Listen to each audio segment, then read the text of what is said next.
안녕하세요. 구름날개입니다. 오늘도 재미있는 사연으로 여러분과 함께 하겠습니다. 그럼 시작합니다. 그게 너야? 그 짓거리 한 게 진짜 너냐? 남편의 휴대폰이 쉴 새 없이 울렸습니다. 회사 단체 채팅방, 상사들의 전화, 인사팀 소환까지 그의 창백한 얼굴을 보며 처음으로 속이 시원했어요. 병실에서 의식 없는 엄마 손가락을 억지로 잡아당기던 그 얼굴이 이제는 공포에 질려 있었으니까요. 재은아, 너 이거 삭제해. 당장. 내 인생 망가진다고. 남편 수택의 애원이 귓가에 들리지 않았습니다. 이미 너무 늦었어요. 회사 익명 커뮤니티에 올린 글은 삽시간에 퍼졌고 영상과 녹취록까지 공개된 상황. 제목은 간단했죠. 장모가 쓰러졌는데 병실 와서 재산 포기 각서 요구한 사위 이야기입니다. 하지만 이야기의 시작은 여기가 아니었습니다. 모든 건 3년 전으로 거슬러 올라가요. 어릴 때부터 우리 집이 부자인 줄 알았어요. 아빠 없이 자랐지만 엄마가 한 번도 힘든 내색을 하지 않으셨거든요. 간호조무사로 병원에서 일하시면서 홀로 저를 키우셨죠. 대학 졸업하고 엄마와 함께 작은 수제 디저트 가게를 차렸어요.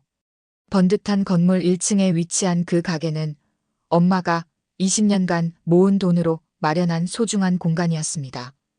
그때 남편을 만났어요. 첫인상은 나쁘지 않았습니다. 키 크고 말투도 부드럽고 대기업 다닌다는 말에 엄마도 좋아하셨죠. 우리 딸한테 잘해. 이 사람이 울면 나 가만 안 둔다. 엄마의 농담 섞인 말에 수택은 웃으며 고개를 끄덕였어요. 장모님, 재은이 눈에서 눈물 한 방울 안 나게 할게요. 약속드립니다. 결혼 준비하면서부터 이상한 기운이 감지됐습니다.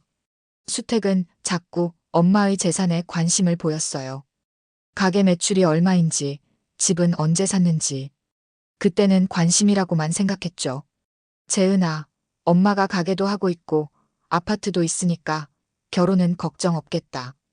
엄마의 그 말에 수택이 어떤 표정을 지었는지 이제야 기억이 납니다. 계산적인 미소였어요. 그때 알아챘어야 했는데 결혼 후 몇 개월은 평화로웠습니다. 엄마는 사위를 아들처럼 대해주셨고 시댁에서도 저를 환영해주는 듯 했어요. 하지만 시간이 지나도 수택은 취직 의지가 없었습니다. 대기업 다닌다던 그는 알고 보니 계약직이었고 결혼 직후 계약이 만료되었대요. 자기야, 나 좋은 자리 알아보는 중이야. 조금만 기다려.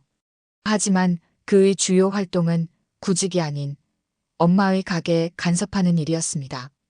장모님, 이거 인테리어 다시 해야 가게가 잘 되지 않을까요? 요즘 트렌드는 이런 스타일이에요. 그 말 한마디에 엄마는 2천만 원 대출까지 내서 리모델링을 해주셨어요. 결국 가게는 2달 동안 문을 닫아야 했고 그 기간 수입은 전혀 없었죠. 리모델링 후 가게는 겉모습만 화려해졌을 뿐 단골 손님들은 오히려 줄어들었습니다. 인테리어가 바뀌었다고 갑자기 맛이 좋아지는 건 아니니까요. 엄마는 더 열심히 일했고 저도 새벽부터 밤까지 매달렸어요. 그 와중에 수택은 가게에 앉아 스마트폰만 들여다보고 있었죠. 어느 날 엄마가 조용히 저를 불렀습니다. 가게 뒤편 작은 사무실에서 두 손으로 서류 봉투를 내밀며 말씀하셨어요. 재은아, 이 가게 이제 내 앞으로 명의 이전하자. 엄마는 슬슬 손 떼야지. 순간 놀랐습니다. 엄마가 20년간 모은 돈으로 차린 가게인데 갑자기 왜? 하지만 엄마의 표정은 진지했어요. 엄마, 왜 갑자기요? 아직 엄마가 더 일하셔야죠. 나이도 있고 요즘 자꾸 머리가 아파. 검사도 받아봐야 할 것 같고 미리미리 정리해두는 게 좋겠다 싶어서. 그 말을 듣고 남편에게 이야기했을 때 수택의 얼굴이 환하게 밝아졌어요. 그날 밤 처음으로 제대로 된 집안일을 했을 정도니까요. 설거지에 청소까지 신혼 때도 보지 못한 모습이었습니다. 자기야, 장모님이 정말 대단하시네. 내가 이렇게 어릴 때부터 든든하게 기반을 잡게 해주시고. 수택의 말이 불편하게 들렸지만 넘어갔어요. 다음 날 엄마가 공증사무소에 가자고 했을 때 수택이 갑자기 끼어들었습니다. 장모님, 굳이 지금 명의 이전할 필요가 있나요? 어머님 건강도 생각하셔야죠. 세금 문제도 있고. 엄마의 표정이 굳었어요. 아마 그때 엄마도 수택의 본심을 알아채셨던 것 같습니다. 하지만 아무 말씀도 하지 않으셨죠. 사흘 후 엄마에게서 급한 전화가 왔습니다. 가게에서 갑자기 쓰러지셨다는 거예요. 병원에 도착했을 때 의사는 급성 뇌출혈이라고 했어요. 다행히 골든타임 안에 수술을 받아 생명에는 지장이 없지만 당분간 말을 못하고 오른쪽 몸을 쓰기 어렵다고 했습니다. 중환자실에서 엄마를 지키는 동안 수택은 갑자기 바빠졌어요. 병원에 한 번 들렀다가 급한 일이 있다며 나갔고 밤에도 돌아오지 않았죠. 걱정되긴 했지만 엄마가 더 중요했어요. 사흘째 되는 날 엄마는 일반 병실로 옮겨졌습니다. 의식은 있었지만 말을 제대로 못하셨어요. 오른손도 잘 움직이지 못했고요. 그날 오후 시어머니가 처음으로 병원을 찾아왔습니다. 아이고, 우리 사돈이 이렇게 됐구나. 안타깝네, 안타까워. 겉으로는 안타까워하는 말투였지만 시어머니의 눈빛은 이상했어요. 뭔가 계산하는 듯한 날카로운 눈초리였죠. 시어머니는 남편과 뭔가 속닥거리더니 갑자기 병상 가까이 다가갔습니다. 사돈, 이왕 이렇게 된 거 재산 문제 정리하는 게 어떨까요? 수태기한테 신세 안 지겠다고 손가락이라도 걸어주세요. 그 말에 순간 머리가 하얘졌어요. 재산 문제라니? 엄마가 중환자실에서 나온 지 몇 시간도 안 됐는데 무슨 소리를 하는 건지 이해할 수 없었습니다. 어머니, 무슨 말씀을 하시는 거예요? 지금 엄마가 몸도 제대로 못 가누시는데. 시어머니는 제 말은 들은 척도 않고 엄마의 손을 잡으려 했어요. 엄마는 겁에 질린 눈으로 저를 바라보셨죠. 어머니, 지금 뭐 하시는 거예요? 제발 그만하세요. 시어머니의 손을 황급히 떼어냈습니다. 엄마는 눈물을 흘리고 계셨어요. 말도 제대로 못하는 상황에서 이런 협박을 당하다니 가슴이 찢어지는 기분이었습니다. 뭐가 어때서? 내 엄마 재산이 다 내 앞으로 오는 건 당연한 거 아니야? 수택이도 내 남편인데 뭐 어때서 그래? 시어머니의 목소리가 점점 높아졌어요. 그때 수택이 병실 문을 열고 들어왔습니다. 상황을 본 그의 얼굴에 당황한 기색이 스쳤지만 곧 무표정으로 돌아왔어요. 자기야, 엄마가 왜 이러시지? 장모님이 아프신데. 연기하는 목소리가 너무 가식적이었습니다. 전에는 몰랐는데 이제는 그의 모든 행동이 계산된 것처럼 느껴졌어요. 시어머니는 제 팔을 잡아당기며 병실 밖으로 나가자고 했습니다. 나가서 얘기하자. 내가 모르는 게 있어. 어쩔 수 없이 병실을 나왔어요. 복도에서 시어머니와 수택이 말했습니다. 내 엄마 재산이 다 내 앞으로 올 줄 알았어. 근데 알고 보니 다 내 외삼촌 앞으로 돼 있더라고. 이럴 수가 있어? 순간 머릿속이 하얘졌어요. 무슨 소리지? 그때 익숙한 목소리가 들렸습니다. 뭐 하는 짓이에요, 지금? 뒤돌아보니 외삼촌이 서 계셨어요. 엄마의 남동생이신 외삼촌은 평소 온화하시지만 그날만큼은 무섭게 화가 나 있었습니다. 옆에는 처음 보는 중년 남성도 있었어요. 누구세요? 가족 문제에 끼어들지 마세요. 시어머니의 말에 그 남성이 차분하게 대답했습니다. 전 김현진님의 오랜 연인입니다. 재은이 어머니죠. 15년째 교제 중이고 병원비도 제가 부담하고 있습니다. 엄마의 연인이라고요? 15년이면. 내가 고등학생 때부터? 머릿속이 복잡했지만 지금은 그게 중요한 게 아니었어요. 외삼촌이 한 뭉치의 서류를 꺼내셨습니다. 누나 재산 전부 내 앞으로 돼 있어. 재은이 넣어줄 거라고. 그 이유? 너희 남편이랑 시어머니가 사람 볼 줄 모른다고 말했어. 그러니까 내가 받을 준비만 돼 있으면 되는 거야. 수택의 얼굴이 하얗게 변했어요. 시어머니도 말문이 막힌 듯 했고요. 엄마의 연인이라는 분이 조용히 말을 이었습니다. 병원비도 제가 부담하고 있습니다. 가족은 아니지만 지켜주고 싶은 사람이니까요. 그 말에 뭔가 울컥했어요. 엄마가 나에게 말하지 않은 사람이 있다는 게 서운하기도 했지만 한편으로는 엄마를 진심으로 아끼는 사람이 있다는 게 고마웠습니다. 시어머니는 더 할 말이 없었는지 황급히 자리를 떴고 수택은 어색하게 서 있다가 따라 나갔어요. 병실로 돌아와 보니 엄마는 초조한 표정으로 저를 기다리고 계셨습니다. 손을 꼭 잡아드렸어요. 엄마 괜찮아요. 다 알아서 처리할게요. 걱정 마세요. 엄마의 눈에서 안도의 눈물이 흘렀습니다. 외삼촌이 제 어깨를 토닥이며 말씀하셨어요. 재은아, 내 엄마가 너무 힘들게 살았어.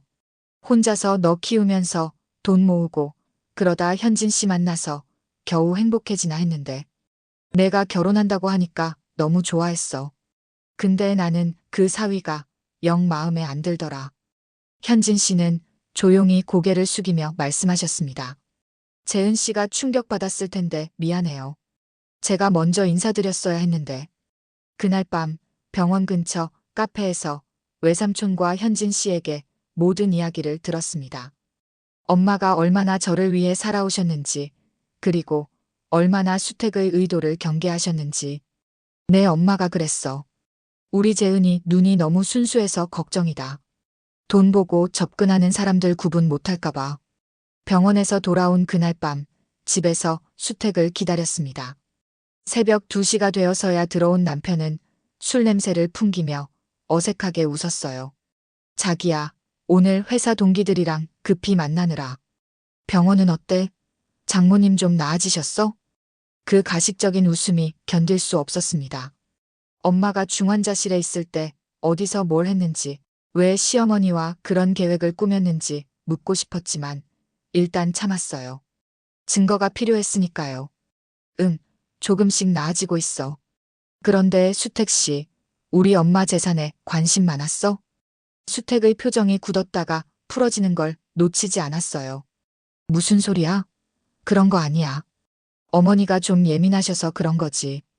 엄마 병실에서 그런 짓을 하다니. 정말 너무했어. 자기야, 그건 엄마가 그런 거지 내가 아니잖아. 나는 오히려 말렸다고. 또 거짓말이었어요. 병원 CCTV를 확인해보면 수택이 시어머니와 함께 뭔가 계획을 짜는 장면이 나올 거라 확신했습니다. 현진 씨가 이미 병원 측에 영상 확보를 요청했다고 했으니까요. 그래, 그럼 다행이네. 일부러 수긍하는 척했어요. 수택은 안도의 한숨을 쉬더니 자러 들어갔습니다. 저는 거실에 앉아 생각에 잠겼어요. 지난 1년간의 결혼 생활이 주마등처럼 스쳐 지나갔죠. 늘 돈 타령을 하던 남편, 취직할 생각은 않고 가게 일에만 참견하던 모습, 엄마 앞에서만 다정한 척하던 행동까지. 다음 날 아침 수택은 부산스럽게 출근 준비를 했어요. 몇 달간 백수였던 그가 갑자기 일자리를 찾았다며 바쁘게 움직였죠. 아마도 엄마의 재산이 내 앞으로 오지 않는다는 사실을 알고 급하게 취직한 모양이었습니다. 자기야, 나 이제 일 다니게 됐어. 친구 회사인데 괜찮은 자리래. 그래, 축하해. 어떤 회사인데?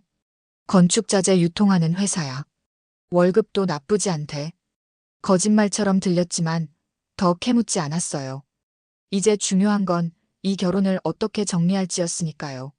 수택이 나가자마자 짐을 싸기 시작했습니다. 중요한 서류와 옷까지만 챙겼어요. 더는 이 집에 있고 싶지 않았습니다. 병원으로 향하는 길, 외삼촌에게 전화가 왔어요. 재은아, 병원 CCTV 확보했어. 내 남편이랑 시어머니가 엄마 병실 앞에서 의논하는 장면 다 나와. 이걸로 충분해. 고마워요, 외삼촌. 저 오늘 짐 싸서 나왔어요. 당분간 외삼촌 집에 있어도 될까요? 당연하지. 그런데 수택이한텐 뭐라고 했어? 아직 아무 말도 안 했어요. 그냥 증거 좀 더 모으고 싶어서요. 병원에 도착하니 엄마는 조금 나아 보였어요. 말은 더듬더듬했지만 짧은 단어를 말할 수 있게 되셨고 오른손도 조금씩 움직일 수 있었죠. 현진 씨는 병실 한쪽에서 조용히 책을 읽고 계셨어요. 엄마 많이 좋아지셨네요. 은희. 엄마의 눈에서 눈물이 흘렀습니다. 미안하다는 말을 하고 싶으신 것 같았어요. 손을 꼭 잡아드렸죠. 괜찮아요, 엄마. 제가 다 알아서 할게요. 걱정 마세요. 그날 밤 외삼촌 집에서 지내기로 했어요. 수택에게는 엄마 간병 때문에 병원에서 자야 한다고 거짓말했죠. 놀랍게도 그는 별다른 의심 없이 수긍했습니다. 아마 자기 일에 바빴던 모양이에요. 다음 날 아침 외삼촌이 서류 뭉치를 내밀었어요. 이게 내 엄마 재산 목록이야. 가게, 아파트, 보험금까지. 다 너한테 넘기려고 준비해뒀어. 서류를 보니 정말 모든 게 외삼촌 앞으로 되어 있었고 수익자는 제 이름으로 돼 있었어요. 엄마가 얼마나 치밀하게 준비하셨는지 그리고 저를 얼마나 생각하셨는지 느껴졌습니다. 외삼촌 집에서 사흘을 보냈습니다. 그 사이 수택은 10번도 넘게 전화를 했어요. 처음엔 병원에서 잔다는 말을 믿는 듯 했지만 점차 의심하기 시작한 모양이었죠. 자기야, 그렇게 계속 병원에만 있으면 어떡해? 집에도 좀 와야지. 미안해. 엄마가 아직 많이 불안해하셔서 곁에 있어야 해. 거짓말이 점점 쌓여갔지만 이제 와서 솔직해질 이유는 없었어요. 제 계획은 이미 세워져 있었으니까요. 외삼촌과 현진 씨의 도움으로 변호사를 만났습니다. 모든 증거를 검토한 변호사는 이혼 소송에서 유리할 거라고 했어요. 병원 CCTV, 시어머니의 협박, 그리고 몇 가지 더 확보한 증거들이 있었으니까요. 그러던 중 수택이 갑자기 병원에 나타났어요. 당황했지만 최대한 평소처럼 행동했습니다. 자기야, 엄마가 걱정돼서 들렀어. 많이 나아지셨네. 엄마는 수택을 보자마자 불안한 기색을 감추지 못하셨어요. 손이 떨리기 시작했고 심박수도 올라갔죠. 현진 씨가 재빨리 다가와 엄마의 손을 잡아주셨습니다. 김 씨, 진정하세요. 괜찮습니다. 수택은 현진 씨를 의아하게 쳐다봤어요. 저기, 누구시죠? 제가 김현진 씨의 오랜 친구입니다. 재은 씨 어머니의 지인이죠. 수택은 눈살을 찌푸렸지만 더 묻지는 않았어요. 대신 저를 복도로 불러냈습니다. 자기야, 우리 좀 얘기해야 할 것 같아. 병실을 나와 병원 옥상으로 올라갔어요. 초가을 바람이 쌀쌀하게 불었지만 마음은 더 차가웠습니다. 재은아, 내가 미안해. 어머니가 그런 짓을 해서. 정말 몰랐어. 또 거짓말이었어요. 하지만 이번엔 제가 가만히 있지 않기로 했습니다. 수택 씨, 그만 연기해도 돼요. 다 알고 있어요. 무슨 소리야? 병원 CCTV 다 확보했어요. 당신이 시어머니와 계획을 짜는 장면까지. 수택의 얼굴이 창백해졌어요. 잠시 말을 잃은 듯 했다가 갑자기 태도를 바꿨습니다. 그래, 알았으면 어때? 그게 뭐가 잘못된 건데? 내 엄마 재산이 다 내 앞으로 올 거고, 난 내 남편인데. 충격이었어요. 지금까지 그가 보여준 모든 다정함과 사랑이 연기였다는 걸 이제야 완전히 확신하게 됐죠. 당신, 처음부터 엄마 재산 때문에 나랑 결혼한 거야? 수택은 비웃듯 대답했어요. 솔직히 말할까? 한부모 가정인 건 껄끄러웠어. 그래도 너희 집 돈이 있으니까 결혼한 거야. 아파트에 가게까지 나쁘지 않았지. 근데 알고 보니 다 내 외삼촌 앞으로 돼 있더라고. 이게 말이 돼? 그 순간 가슴이 무너져 내렸어요. 엄마가 아픈 것도 서러운데 남편이 나를 그런 눈으로 봤다는 게 더 아팠습니다. 눈물이 나오려는 걸 꼭 참았어요. 그럼 지금까지 우리 관계는 다 거짓이었던 거야? 거짓까진 아니고 투자라고 할까? 내가 싫지는 않았어. 하지만 너만으로는 결혼 안 했겠지. 솔직히 말해서 분노가 치밀었지만 여기서 감정적으로 대응하면 안 된다고 생각했어요. 차분하게 말했습니다. 알겠어요. 그럼 우린 여기서 끝내죠. 내일 이혼 서류 보낼게요. 뭐, 이혼? 말도 안 돼. 내가 어떻게 이럴 수 있어. 갑자기 수택의 태도가 바뀌었어요. 제 팔을 붙잡으며 애원하는 듯한 목소리로 말했죠. 재은아, 내가 잘못했어. 미안해. 다시 잘해볼게. 제발. 너무 가증스러웠습니다. 이 사람은 진짜 마음이란 게 없는 건지, 아니면 연기가 너무 뛰어난 건지. 팔을 획 빼며 단호하게 말했어요. 놓으세요. 다 끝났어요. 외삼촌 집으로 짐 다 뺐으니까 당신도 더 연락하지 마요. 병원을 나서는 순간 처음으로 마음이 가벼워졌습니다. 모든 것을 내려놓은 듯한 해방감이 밀려왔어요. 하지만 그건 잠시뿐이었죠. 그날 밤부터 수택의 끊임없는 전화와 문자 폭탄이 시작됐으니까요. 재은아, 제발 받아. 내가 잘못했어. 다시 시작하자. 장모님 모시고 잘 살자. 내가 없으면 나 못 살아. 20통이 넘는 문자와 50통 가까운 부재중 전화. 하루 만에 지쳐서 결국 번호를 바꿨습니다. 그러자 이번엔 외삼촌 집으로 찾아왔어요. 다행히 외삼촌이 단호하게 돌려보내셨지만 수택의 집착은 계속됐습니다. 저 남자 정상이 아닌 것 같아. 외삼촌이 걱정스럽게 말씀하셨어요. 괜찮아요. 곧 지칠 거예요. 어차피 돈 때문에 접근한 거니까. 그리고 정말 일주일쯤 지나자 수택의 연락이 뚝 끊겼어요. 처음엔 의아했지만 곧 그 이유를 알게 됐습니다. 수택의 회사 동료라는 사람에게서 연락이 왔거든요. 재은 씨, 처음 뵙겠습니다. 저는 수택 씨 회사에서 같이 일하는 김태현이라고 합니다. 혹시 시간 되시면 만나서 이야기 좀 나눌 수 있을까요? 경계했지만 호기심에 만나기로 했습니다. 약속 장소에서 만난 김태현 씨는 생각보다 진지해 보였어요. 사실 이렇게 연락드린 건 수택 씨가 회사에서 이상한 소문을 퍼뜨리고 다녀서요. 재은 씨가 바람을 피워서 이혼한다는 이야기를요.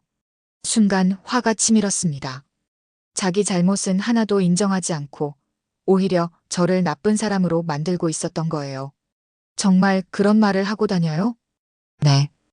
회사 사람들 앞에서 아내가 바람을 피워서 가정이 무너졌다고 피해자인 척하고 있어요.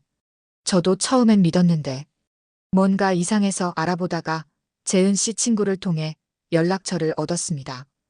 김태현 씨는 자신의 휴대폰을 건네며 녹음 파일을 들려줬어요. 수택이 회사 사람들에게 저에 대해 온갖 거짓말을 하는 내용이었습니다. 저희 회사는 작지만 보수적인 편이라 이런 일이 사내에 퍼지면 수택 씨가 승진하는데 유리할 거라고 생각한 것 같아요. 그런데 이건 너무 부당하잖아요. 김태현 씨의 말에 감사했지만 한편으로는 더 큰 분노가 치밀었어요. 이제 단순한 재산 문제를 넘어 제 명예까지 훼손하고 있었으니까요. 정말 고맙습니다. 이 녹음 파일 제가 받아도 될까요? 물론이죠. 필요하시면 회사 다른 직원들의 증언도 구할 수 있어요. 그날 밤 제 머릿속에 한 가지 계획이 떠올랐습니다. 수택이 저를 이용했듯이 저도 그의 약점을 이용할 때가 왔어요. 김태현 씨의 도움으로 수택의 회사 익명 커뮤니티에 접근할 수 있었죠. 이틀 동안 글을 작성하고 또 작성했습니다. 병원 CCTV 영상을 편집해 얼굴이 잘 보이게 만들고 녹취록도 정리했어요. 그리고 마침내 올릴 준비가 됐죠. 장모가 쓰러졌는데 병실 와서 재산 포기 각서 요구한 사위 이야기입니다. 게시글에는 시어머니가 엄마의 손을 잡아당기는 영상, 수택이 시어머니와 계획을 세우는 모습, 그리고 수택이 저에게 한 고백까지 모두 담았어요. 이름은 밝히지 않았지만 회사 사람들이라면 누구인지 단번에 알아볼 수 있을 만큼 명확했죠. 글을 올리고 나서 잠시 망설였습니다. 이렇게 하는 게 옳은 걸까? 하지만 수택이 저에게 그리고 엄마에게 한 짓을 생각하니 망설임은 사라졌어요. 엔터키를 눌렀습니다. 그리고 3시간 후 수택에게서 전화가 왔어요. 너 미쳤어. 당장 그거 내려. 내 인생 망가진다고. 그제야 수택의 목소리에서 진짜 공포가 느껴졌습니다. 지금까지는 모든 게 연기였지만 이번엔 진심으로 두려워하고 있었어요. 내려. 왜? 사실대로 올린 건데. 제발. 회사에서 다 볼 거야. 인사팀에서 벌써 연락 왔다고. 속이 시원했습니다. 드디어 수택이 자신의 행동에 대한 대가를 치르는 순간이었으니까요. 그게 너야? 그 짓거리 한 게 진짜 너냐? 남편의 휴대폰이 쉴 새 없이 울렸습니다. 회사 단체 채팅방, 상사들의 전화, 인사팀 소환까지. 그의 창백한 얼굴을 보며 처음으로 속이 시원했어요. 병실에서 의식 없는 엄마 손가락을 억지로 잡아당기던 그 얼굴이 이제는 공포에 질려 있었으니까요. 재은아, 너 이거 삭제해. 당장. 내 인생 망가진다고. 인생이 망가진다고요? 당신이 엄마와 내 인생을 망가뜨리려 했을 때는 그런 생각 안 했잖아요. 그건 달라.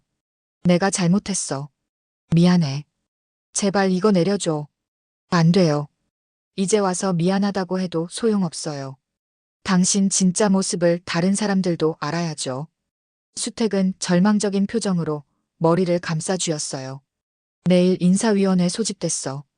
회사 규정상 품위 유지 위반이면 해고야. 제발 도와줘. 그제야 수택의 간절함이 진짜라는 걸 알았어요. 이 사람에게 회사는 마지막 자존심이었나 봅니다. 하지만 저는 이미 결심했어요. 수택 씨, 당신이 회사에서 아내가 바람을 피웠다고 거짓말한 것도 다 알아요. 그것도 같이 올릴까요? 수택의 얼굴이 더 하얘졌어요.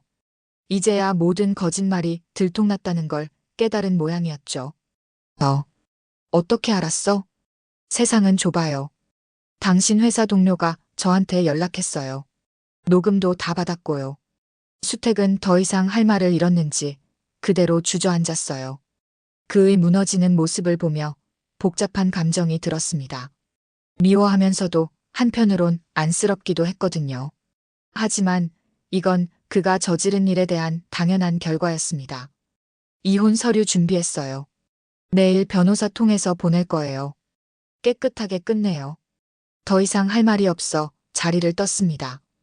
뒤에서 수택이 무슨 말을 하는 것 같았지만 더는 듣고 싶지 않았어요. 이틀 후 김태현 씨에게서 연락이 왔습니다. 재은 씨, 수택 씨가 회사에서 해고됐어요. 인사위원회에서 품위 유지 위반으로 만장일치 결정이 났대요. 마음 한편이 무거웠지만 동시에 정의가 실현된 것 같은 기분도 들었어요. 이건 단순한 복수가 아니라 잘못된 행동에 대한 합당한 결과였으니까요. 일주일 후 이혼 조정에 참석했습니다. 수택은 말없이 모든 조건에 동의했어요. 재산 분할 없이 위자료만 최소한으로 받아 이혼이 성립됐습니다. 마지막으로 수택이 제게 말을 걸었어요. 정말 미안해. 처음부터 다시 시작했으면 좋겠어. 늦었어요. 모든 게 끝났어요. 법원을 나서는 발걸음이 가벼웠습니다. 마치 무거운 짐을 내려놓은 것 같았어요. 이제 새로운 시작을 할 때가 왔습니다. 병원에 도착하니 엄마의 상태가 많이 좋아져 있었어요. 말도 조금씩 할 수 있게 되었고 손도 어느 정도 움직일 수 있었죠. 엄마, 이혼 끝났어요. 이제 우리 새로 시작해요. 엄마의 눈에서 눈물이 흘렀습니다. 제 손을 꼭 잡으시며 힘겹게 말씀하셨어요. 네. 뭐가 미안하세요? 엄마가 잘못한 거 하나도 없어요. 오히려 제가 엄마 말씀 진작 들었어야 했는데. 현진 씨가 조용히 다가와 엄마의 어깨를 감싸 안았어요. 15년이라는 긴 시간 동안 엄마를 지켜봐 온 사람. 이제야 그 존재가 얼마나 소중한지 깨달았습니다. 현진 씨, 정말 감사해요. 엄마를 잘 지켜주셔서. 아닙니다. 제가 오히려 현진 씨에게 많은 걸 배웠어요. 강인함, 희생, 사랑. 모든 면에서요. 외삼촌이 커피를 들고 들어오셨어요. 이제 어떻게 할 거야, 재은아? 깊게 생각해 본 적은 없었지만 자연스럽게 답이 나왔습니다. 가게로 돌아갈 거예요. 엄마가 그렇게 사랑하던 그 공간으로. 2달이 지났습니다. 엄마는 재활치료를 받으며 건강을 많이 회복하셨어요. 말은 천천히 하셨지만 의사소통에 문제가 없었고 오른손도 어느 정도 쓸 수 있게 되셨죠. 외삼촌이 모든 서류를 정리해 주셨고 엄마의 재산은 완전히 제 앞으로 넘어왔습니다. 이건 내가 받아야 하는 거야. 누나 뜻이었고 나도 동의해. 그 안엔 엄마의 가게, 아파트, 보험금까지 전부 있었어요. 이제 제 책임이 더 커졌다는 생각에 어깨가 무거웠지만 동시에 감사한 마음이 컸습니다. 가게는 리모델링 이후 매출이 떨어져 있었어요. 단골 손님들이 많이 떠났고 새로운 고객은 잘 오지 않았죠. 하지만 이제 다시 시작할 때였습니다. 처음부터 차근차근 엄마가 그랬던 것처럼. 재은 씨, 이거 어때요? 현진 씨가 가게 인테리어 도면을 보여주셨어요. 현진 씨는 건축 설계사였습니다. 알고 보니 엄마와 현진 씨는 병원에서 만났고 이후 15년간 묵묵히 서로를 지지해왔대요. 엄마는 혼자서 저를 키우느라 재혼을 고려하지 않았고 현진 씨는 그런 엄마의 선택을 존중했다고 합니다. 좋네요. 화려한 것보다 따뜻한 느낌이 좋아요. 그래요. 김현진 씨가 항상 그랬어요. 화려함보다 따뜻함이 오래 간다고. 현진 씨의 도움으로 가게 리모델링을 다시 했습니다. 이번엔 과한 인테리어가 아닌 아늑하고 편안한 분위기로요. 엄마의 레시피도 다시 복원했고 가게 이름도 원래대로 돌렸어요. 현진이네 디저트. 처음 들었을 때는 몰랐는데 가게 이름이 엄마와 현진 씨의 이름을 담고 있었던 거예요. 전부터 궁금했어요. 왜 가게 이름이 현진이네였을까요? 엄마가 수줍게 웃으셨어요. 이제는 감정 표현도 조금씩 돌아오고 계셨습니다. 그 사람 좋아해서. 현진 씨의 얼굴이 붉어졌어요. 오랜 연인 사이였지만 이런 공개적인 고백은 처음인가 봅니다. 저도 좋아해요, 항상. 현진 씨가 엄마의 손을 꼭 잡았어요. 그 모습을 보며 가슴이 따뜻해졌습니다. 엄마에게도 이런 행복이 있었다니. 그동안 저 때문에 많이 참으셨을 텐데 이제야 당당하게 사랑을 나눌 수 있게 된 것 같아 기뻤어요. 엄마, 현진 씨랑 결혼하세요. 이제 저 때문에 미루실 필요 없어요. 엄마의 눈에 눈물이 고였어요. 말은 못하셨지만 그 눈빛에서 고마움이 느껴졌습니다. 가게 재오픈 날 많은 사람들이 찾아왔어요. 예전 단골 손님들, 동네 주민들, 그리고 외삼촌의 지인들까지. 엄마는 휠체어를 타고 와서 모두에게 인사를 했습니다. 아직 몸은 불편하셨지만 눈빛만은 어느 때보다 환하게 빛났어요. 감사합니다. 모두. 그날 판매한 모든 디저트는 품절됐어요. 많은 분들이 응원의 메시지를 남겨주셨고 SNS에도 가게 소식이 퍼졌습니다. 새 출발의 시작치고는 나쁘지 않았어요. 밤늦게 가게 문을 닫고 정리하는데 외삼촌이 들어오셨어요. 오늘 대박이었네. 역시 우리 재은이야. 다 엄마 덕분이에요. 엄마가 쌓아놓은 신뢰가 있어서 가능했죠. 맞아. 하지만 이제부턴 내가 그 신뢰를 이어가야 해. 쉽지 않을 거야. 알아요. 그래도 최선을 다할게요. 엄마가 고생하며 일군 가게를 제가 운영하게 됐습니다. 아직 많이 서툴고 미숙하지만 하루하루 배워가며 성장하고 있어요. 가끔 실수도 하고 어려움도 겪지만 그때마다 엄마와 현진 씨, 외삼촌이 든든하게 지원해 주십니다.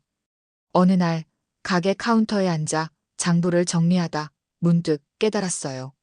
엄마가 그동안 얼마나 많은 희생을 하셨는지, 그리고 얼마나 강인한 분이셨는지. 아빠 없이 저를 키우며 사업도 성공시키고 주변 사람들의 신뢰도 얻었으니까요. 마침 엄마가 현진 씨의 부축을 받으며 가게에 들어오셨어요. 이제는 조금씩 걸을 수 있게 되셨습니다. 엄마 오셨어요? 오늘 새로운 메뉴 개발했는데 한번 봐주세요. 엄마가 미소 지으며 다가오셨어요. 제가 만든 디저트를 맛보시더니 엄지손가락을 치켜 세우셨습니다. 우리 딸. 그 말 한마디에 눈물이 핑 돌았어요. 아직도 말씀하시기 어려운데 그 짧은 말 속에 얼마나 많은 사랑이 담겨 있는지 느껴졌으니까요.